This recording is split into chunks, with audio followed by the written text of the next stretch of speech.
जय हिंद दोस्तों, स्वागत है आपका माधव क्लासेस में।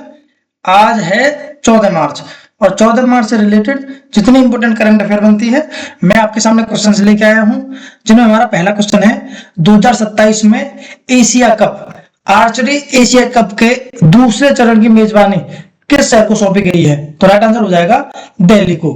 देखिए, दिल्ली को 2027 में Asia cup archery Asia cup के दूसरे चरण की मेजबानी सौंपी गई है, जबकि पहला चरण थाईलैंड के बैंकॉक में आयोजित होगा। देखिए, आखिरी बार दिल्ली ने 2005 में एशियाई तीरंदाजी चैंपियनशिप की मेजबानी की थी। यह घोषणा विश्व तीरंदाजी एशिया के अध्यक्ष काजी राजिब उद्दीन अहमद चापोन ने कोलकाता के 3 दिवसीय दौरे के दौरान की थी। देखिए, कुछ आगामी खेल प्रतियोगिताएं पढ़ते हैं तो एशियाई राइफल पिस्तौल शूटिंग चैंपियनशिप 2027 भारत में आयोजित होगी। 23वां राष्ट्रमंडल खेल 2026 ये ग्लासगो स्कॉटलैंड में आयोजित होगा। 23वां फीफा फुटबॉल विश्व कप 2026 अमेरिका, मैक्सिको और कनाडा में होना है। 24वां फीफा फुटबॉल विश्व कप 2030 मोरक्को, पुर्तगाल और स्पेन में होगा। 25वां फीफा फुटबॉल विश्व कप 2034 ये सऊदी अरब में होगा। फीफा महिला विश्व कप 2027 ब्राजील में आयोजित होगा। अच्छा, अमेरिका फीफा महिला विश्व कप 2021 ये अरमो में होगा, अर्मोनिया में। कहां होगा? अर्मोनिया में। ठीक है। फीफा महिला विश्व कप 2035 यूनाइटेड किंगडम में होगा, जो ब्रिटेन में है। नेक्स्ट क्वेश्चन है, केंद्र सरकार ने हाल ही में किस अधिनियम के अंतर्गत नेचुरल गैस मतलब सप्लाई रेगुलेशन ऑर्डर 2026 लागू किया है? तो राइट आंसर हो जाएगा आवश्यक वस्तु अधिनियम 1955। देखिए, केंद्र सरकार ने हाल ही में इसेंशियल कमोडिटीज एक्ट ECA 1955 के अंतर्गत natural gas supply regulation order 2026 लागू किया है। केंद्र सरकार ने नेचुरल गैस सप्लाई को कंट्रोल करने के लिए यह इमरजेंसी ऑर्डर जारी किया है। इसका मुख्य कारण वेस्ट एशिया में चल रहा जियोपॉलिटिकल कॉन्फ्लिक्ट है। देखिए, नेचुरल गैस मतलब सप्लाई रेगुलेशन ऑर्डर 2026 के कुछ प्रमुख प्रावधान पढ़ते हैं। तो पहला है 4 टायर प्रायोरिटी एलोकेशन फ्रेमवर्क। देखिए, ये गैस डिस्ट्रीब्यूशन के लिए तय किए हैं। जो एलोकेशन पिछले 6 महीने के एवरेज गैस सरकार ने 4 प्रायोरिटी लेवल्स यूजेस के आधार पर तय हो गए। देखिए, गैस सेकंड है गैस रेशनिंग और रीडिस्ट्रीब्यूशन। देखो, जो सेक्टर नॉन प्रायोरिटी कैटेगरी में आते हैं जैसे पावर प्लांट्स और पेट्रोकेमिकल्स फैसिलिटीज, उनकी गैस सप्लाई में भारी कटौती की जा सकती है या पूरी तरह रोक दी जाएगी। तीसरा है गैस पूलिंग मैकेनिज्म। जो नॉन प्रायोरिटी सेक्टर से बचाई गई गैस को प्रायोरिटी सेक्टर्स को एक समान पूल्ड प्राइस पर दिया जाएगा। इसका उद्देश्य प्राइस वोलेटिलिटी को कम करना है। देखो, LPG से जुड़े कुछ अन्य महत्वपूर्ण फैसले जानते हैं। तो ब्लैक मार्केटिंग रोकने के लिए LPG सिलेंडर्स की 2 बुकिंग के बीच से कम 25 दिन का गैप तय किया गया है। इंपोर्टेड LPG को प्रायोरिटी देते हुए पहले हॉस्पिटल्स और एजुकेशनल इंस्टीट्यूशंस जैसे एसेंशियल नॉन डोमेस्टिक सेक्टर्स को सप्लाई दी जाएगी। हॉस्पिटैलिटी सेक्टर, होटल, रेस्टोरेंट आदि को गैस सप्लाई की समीक्षा के लिए हाई लेवल कमेटी बनाई गई है।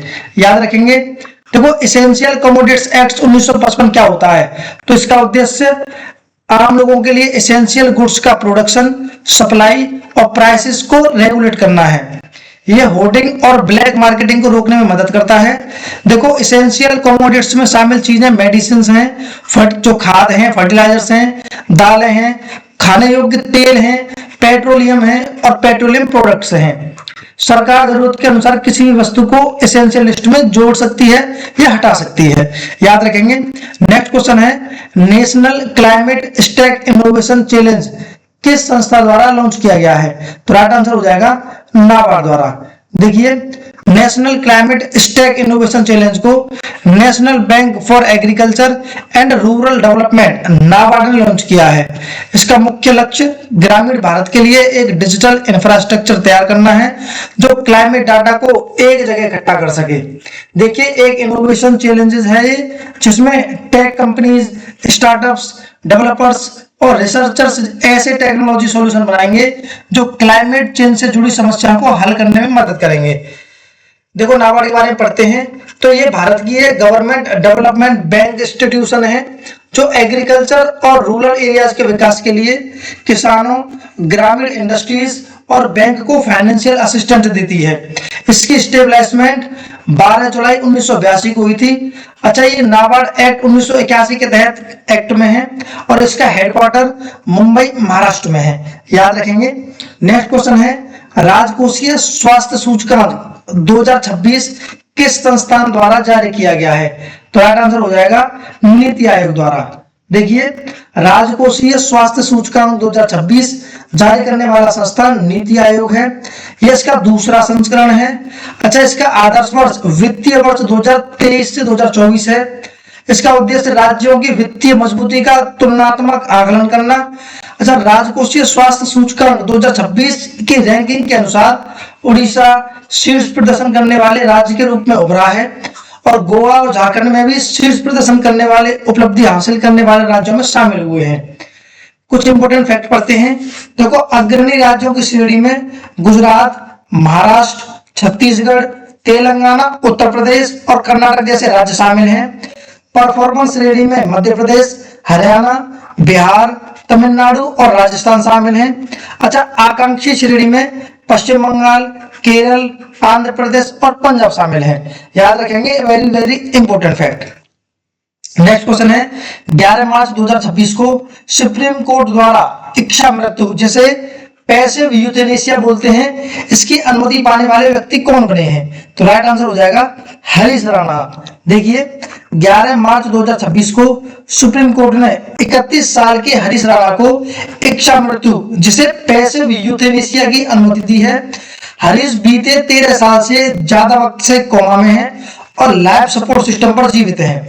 देखो, भारत का पहला मामला है ये जहां सुप्रीम कोर्ट ने किसी रोगी के लिए सीधे पैसिव यूथेनेसिया की अनुमति दी है।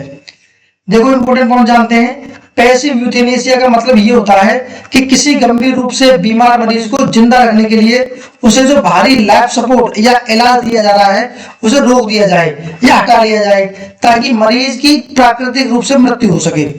सुप्रीम कोर्ट की जस्टिस जेबी पारदीवाला और जस्टिस केवी विश्वनाथ की बेंच ने हरीश राणा की पेरेंट्स की याचिका पर सुनवाई की है, याद रखेंगे। देखो, एससी ने, सुप्रीम कोर्ट ने यह फैसला संविधान के अनुच्छेद 21 के तहत सम्मान के साथ मरने का अधिकार के तहत किया है। सुनवाई के बाद दिल्ली एम्स को निर्देश दिया है कि राणा को पैलिएटिव केयर में भर्ती किया जाए। भारत में सक्रिय इच्छा मृत्यु या एक्टिव यूथेनेसिया अवैध है, यानी किसी इंजेक्शन या दवा के जरिए मृत्यु देना अवैध है। मतलब भारत में एक्टिव यूथेनेसिया बिल्कुल अवैध है और पैसिव यूथेनेसिया दी गई है। किसको? हरीश राणा को। कुछ इंपोर्टेंट फैक्ट पढ़ते हैं।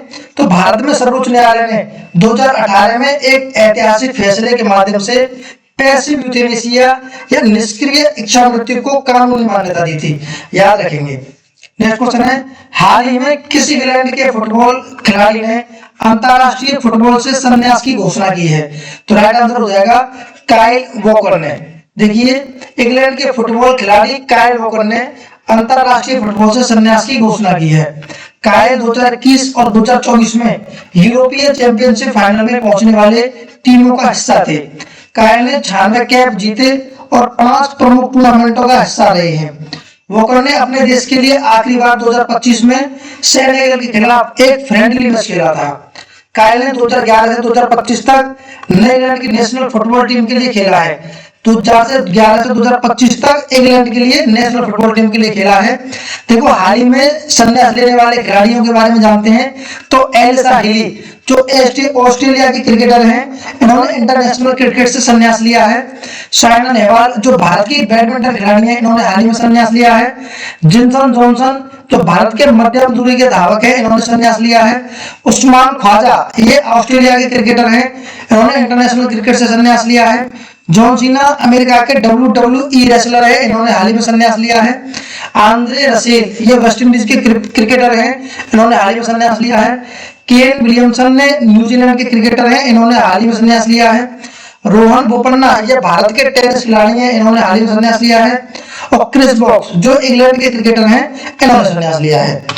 नेक्स्ट क्वेश्चन है, हाल ही में किस देश की संसद ने हाउस ऑफ लॉर्ड से शेष वंशानुगत सांसदों को हटाने के लिए विधेयक को मंजूरी दी है। तो राइट आंसर हो जाएगा ब्रिटेन से। देखिए ब्रिटेन की संसद ने हाउस ऑफ लॉर्ड्स, जिसे ऊपरी सदन बोलते हैं, यहां से शेष वंशानुगत सांसदों को हटाने के विधेयक को मंजूरी दे दी है। इससे कुलीन वर्ग को जन्म से ही उच्च सदन में सीट प्राप्त करने वाली सदी पुरानी व्यवस्था का अंत हो गया है। देखो अब कोई भी सदस्य केवल जन्म से उपाधि मिलने पर संसद में नहीं रहेगा। 1999 में अधिकांश वंशानुगत सांसद हटाए गए थे, लेकिन 92 को अस्थायी रूप से रखा गया था। अब वे भी हट जाएंगे। देखिए इंपोर्टेंट पॉइंट जानते हैं, ब्रिटेन की संसद 2 सदनों से मिलकर बनी होती है। अच्छा, हाउस ऑफ कॉमन्स जो सांसद सीधे जनता द्वारा चुने जाते हैं, और दूसरे होते हैं हाउस ऑफ लॉर्ड्स। अच्छा, इसमें जीवन काल सदस्य, स्वतंत्र सदस्य, धार्मिक प्रतिनिधि, वंशानुगत सदस्य शामिल होते हैं। इन्हें निर्वाचित नहीं किया जा सकता। यूनाइटेड किंगडम के बारे में पढ़ते हैं तो इसकी राजधानी लंदन है। वर्तमान में यहाँ के सम्राट चार्ल्स तृतीय हैं। प्रधानमंत्री कीर स्टारमर हैं जो लेबर पार्टी से आते हैं। यहाँ के उप प्रधानमंत्री डेविड लेमी है। यहाँ पर पाउंड स्टर्लिंग मुद्रा चलती है, और उसके घटक देश इंग्लैंड है, स्कॉटलैंड है, वेल्स है और उत्तरी आयरलैंड है। याद रखेंगे, वेरी वेरी इंपोर्टेंट। देखिए इस तरीके से हमने आज की इंपोर्टेंट करंट अफेयर को पढ़ लिया है। ये हमारी लास्ट वीडियो का क्वेश्चन है, जिसका आंसर आपको कमेंट बॉक्स में देना है। तो क्वेश्चन है सीआईएसएफ स्थापना दिवस कब मनाया जाता है? 8 मार्च, 9 मार्च, 10 मार्च या 11 मार्च? देखो हमारी वीडियो डेली सुबह 6:30 बजे आ जाती है। क्लास को देखें, चैनल सब्सक्राइब करें, सहाय करते रहें। बाय।